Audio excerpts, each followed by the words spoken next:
And since the one is the all and the all are the one, does that mean that each one of us is exploring everything infinitely? We just are not aware of doing that as individuals.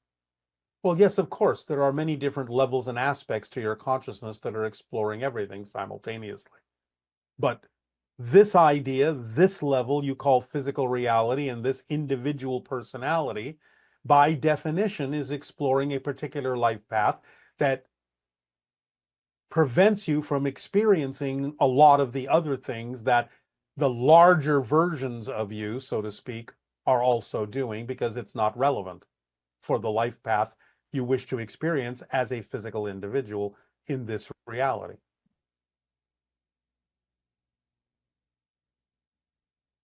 Next question about signs, synchronicities, numbers, and stuff. Are these kinds of things always messages from our guides or our higher self, or can they just be reflections of our own limiting belief and not so much guidance as reflections of our fears and limitations? It can be either, but again, it depends upon what the symbols mean to you.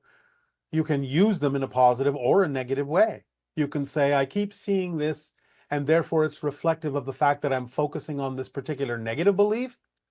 Or you can also say, I keep seeing this, and it's reflective of the fact that I'm focusing on a particular positive belief. It depends on how you use it. Synchronicity itself is relatively neutral. It depends on how you use it and what it means to you, what it reflects to you. So the idea that you could get excited about any synchronicity Yes. allows it to be a trigger for being in a positive state, because suddenly you recognize that everything is one, everything is orchestrated in some way. Yes. It- And it brings your attention to what you need to pay attention to, whether positive or negative beliefs within yourself. Now, this person is saying that they find themselves attached to their desires, following the excitement, but instead of trusting and releasing them, they attach to them, try to control them. As you know, this doesn't work very well for them. So how can they reach new levels of trust and allow themselves to surrender? Well, again, you have to stop thinking that your physical mind knows what's best all the time. It doesn't. You have to understand that holding on to a particular outcome, insisting on a particular outcome, is a limitation on what could possibly happen that would be even better. So you have to give up the idea that your physical mind knows what the ideal outcome absolutely always should be. You have to let go and let yourself know that you're imposing limitations on yourself that you don't need to impose. Even though it may seem as if I'm controlling this to make sure it comes out to be the best, that's the opposite of what you're doing by insisting on a particular outcome. You're actually limiting yourself from experiencing what you could be experiencing. So when that finally sinks in, you'll stop doing it. Unless you really prefer to keep limiting yourself. That's okay, if that's your path. But I think you sound like you're tired of it. You have said that the soul is driving the car and the ego has a wheel that is not connected to anything. I didn't You've say that. also, I didn't okay, say that. all right. Well, then Again, this question's ego serves probably the not very purpose. good. The ego serves the purpose of allowing you to experience physical reality in a clear and precise way. But that's its job. It doesn't mean it's not connected to anything. It simply means it's not supposed to be steering the car to where you wish to go. It's just supposed to help you see where it is that the car has gone after you have steered it with the idea of acting on your passion, which is following the directions of your higher mind. And this last sentence in their question was, you will discover that you've said you will discover that you have been in control this whole time. From the higher level, yes.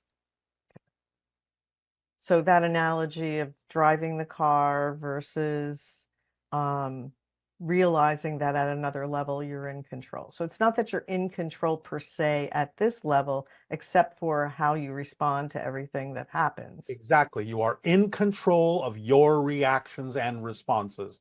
You have the free will to decide how you will experience the idea of the life path that you have laid out from a higher level.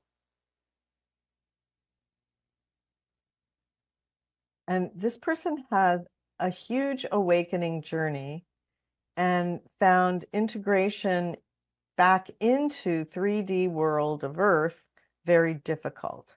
They felt very lonely walking their path. Any advice for that? The whole idea when you have a higher level vibrational experience is to bring that down to earth, not feel that you are missing something, but that you have been given a great and beautiful opportunity to know what that vibration can be like when you bring it down to earth through the actions of serving humanity by following your passion. So it's not there to make you feel alone. It's there to make you realize you are all one, and to bring that vibration and the opportunity to experience that high vibration to others as well through the work that you do in service to humanity by acting on your passion. Okay. And is life more like a single player or a multi-player game? Is free will also orchestrated? Your free will is your free will in terms of the freedom to, within the overall agreement, the collective agreement, the freedom to be the individual that you chose to be, the freedom to learn the lessons that you chose to learn in whatever way you wish to, or ignoring them completely.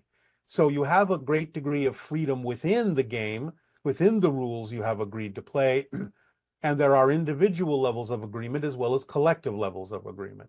So again, we use the analogy of a game of chess. You have agreed to a play by the rules of chess, but the strategy you use is up to your free will. The kind of pieces you use and what they're made of is up to your free will.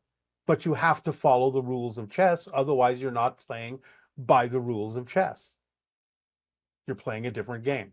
So yes, there are collective agreements, but you have a great degree of freedom within that to be yourself in how you play the game. Play fast, play slow, play openly, play sneaky. It's up to you. Um, Next question. Are we and our loved ones really all our own unique souls that continue to exist in spirit after death? Or is it just like waves disappearing back into the ocean, so to speak? You all still exist. You always will still exist, even though you know you belong to a greater ocean. So the drops in the ocean never disappear, even though they know that they are drops in the ocean. They are still drops. Remember, it's this and that, not this or that, not one or the other. It's both.